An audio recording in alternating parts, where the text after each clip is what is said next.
Welcome to another edition of the Dementia Care Partner Talk Show. Now, here's dementia care expert Teepa Snow and your host, Greg Phelps. Do you live outside the continental United States? Well, in 2024, Teepa Snow and members of the Positive Approach to Care team will be hosting events in Australia, Hawaii, Malaysia, the United Kingdom, and more.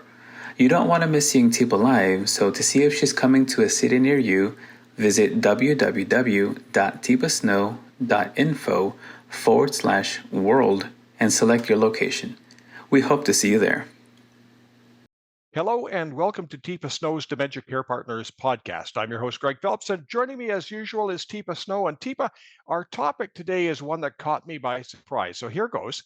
How often do you pick your nose? Your answer may determine your risk of Alzheimer's, warns a new study. I'm not going to identify the network other than to say it's not one of the major ones. Did I get you with that one, Teepa, or had you heard that one before? I actually saw that thing. Yeah, I actually read it just to see what actually it said, because it was like, oh boy. Yeah. Well, I mean, Greg, you got that one, but you missed this morning that air pollution increases your risk of getting dementia. Really? So there you go, picking your nose or being in a polluted environment. You can pick your poison here. So why do we put out studies that don't really seem to have much foundation? Because really it should say that life is the leading cause of dementia.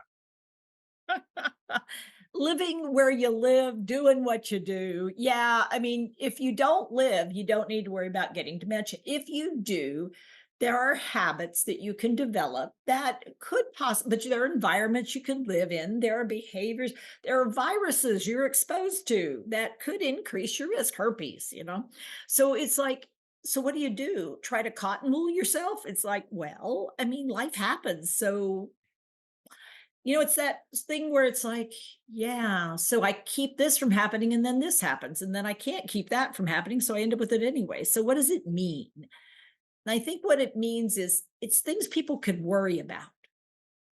I mean, I'm sure, did your mother ever tell you don't pick your nose, Greg? Maybe frequently. Was it because she was worried about you developing dementia?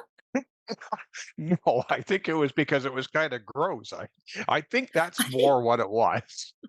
And what it is snot is your body's way of trying to get rid of little particles, and it produces a solution, a sort of a slime that's meant to get rid of it. Just like in our mouth, we have saliva, we have snot. I mean, the goal is to have it not go all the way in the system. I mean, that's, and so you sneeze or you blow your nose, or I guess you could pick it. I mean, it's kind of interesting because what you do is you pick it out and then you're sort of testing the texture, the taste. I mean, it's that kind of thing. I think kids do it all the time. And, frankly, you get a crusty thing. It's like, ooh, let me get rid of that. But it's like picking your nose versus picking and eating. I don't know. So do studies like this delegitimize proper research? Because there somewhere out there is good information in some of the studies that are released. We know that some things are bad for us and that we should quit doing them, and we should sort of look for the good things and try and do more of them. Well, I mean, I think we figured out that what we put in matters, into the system. So like too much glucose. I mean, we have identified that high boosts of glucose over long periods of time are probably not the best thing to do for your brain or your body. So, all right. So, Greg's drinking coffee now. So Greg, a little caffeine's good, but a lot of caffeine might be too much. I mean, I think that's one of the risks of these kind of sensationalizing kinds of thing. It's like, well, so never pick your nose. We don't know that. We don't know how much picking of your nose is okay and how much is too much. And we don't know, there's so many variables. It's like if you spend your time obsessing about all the studies and all the risks and all the details, I mean, you're wasting a lot of life energy worrying about something truly.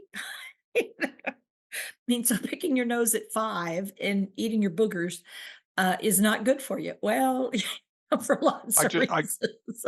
I just had this flashback of my mother turning to me in a car saying, "Don't pick your nose, you're gonna get dementia." I don't think she ever said that to me. Pretty sure what she said is, "If you do that one more time, honestly, Greg, just use a Kleenex. Quit. Oh my heavens. Where's your handkerchief? What'd you do with your handkerchief?"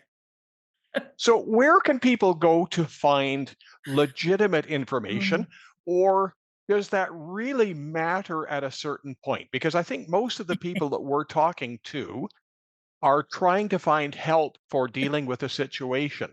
Something like that study just drives us totally in the ditch.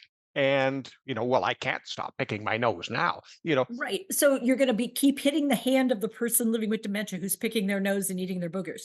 I mean, if that's happening, how about you engage them in doing something other than that? How about if you try some hand under hand guidance and see what else you can get going on? I mean, I would agree that looking back with, oh, I wish I'd said something about her picking her nose. I mean, what are you gonna do? It's that kind of thing. But I'd also say, wow, air pollution, those tiny particles can transition, huh? Yikes. Okay. So big question for you. Let me go with my study versus your study, which is, does it have potential impact when we think about why there might be a higher incidence of dementia, people living in congested areas with high, auto emission and particulate matter in the air, which is where this study looked at Japan, and they did another one recently, looked at Atlanta, where populations were really crowded into spaces with a lot of auto pollution or particulate pollution in Japan. And the rates of dementia were quite high compared to neighboring areas where they weren't. And they did try to adjust for other factors. So does that have an impact on future behavior? Not on the person who's, maybe stuck in that situation right now, but could it make a difference in policy, in sort of trying to look forward into disparities in health? Um, which is a different kind of question. It's a different audience, it's a different issue. And somehow picking your nose and eating boogers doesn't sort of fit that scheme for me. Interesting that you mentioned particulate matter because in the Coachella Valley, California, where we Ooh. are at the moment, we've been experiencing some severe dust storms recently, and it's not the old sandstorms. Now it's this micro particulate, and you go outside, look at the windshield in the morning, and it's just covered with dust. You start thinking, I'm breathing that. So You're breathing this is a that. fairly new problem.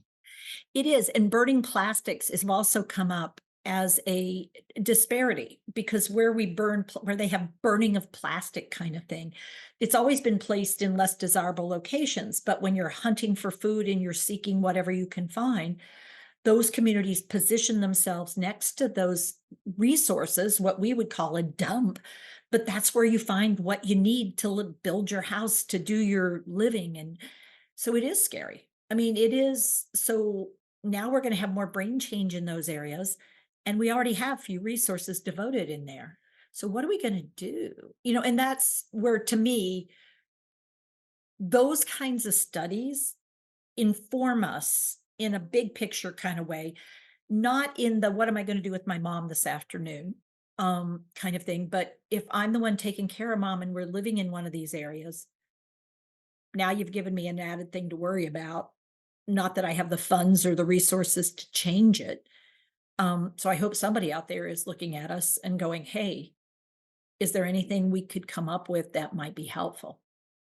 Um, and so we might look back at masking. Oh, really? No, there's got to be another solution other than individual blockage. Um, and it is frustrating for me anyway, looking at sort of some of the big pictures and the small detail. And then we hear these off to the edges stuff where you're like, really? This is what we're focusing on.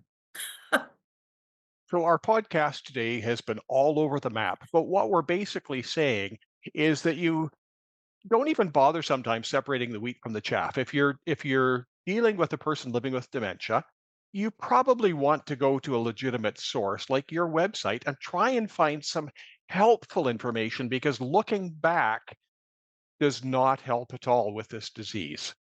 No, and trying to fix somebody at the last moment. If it is a habit and it is something they're doing, let it go.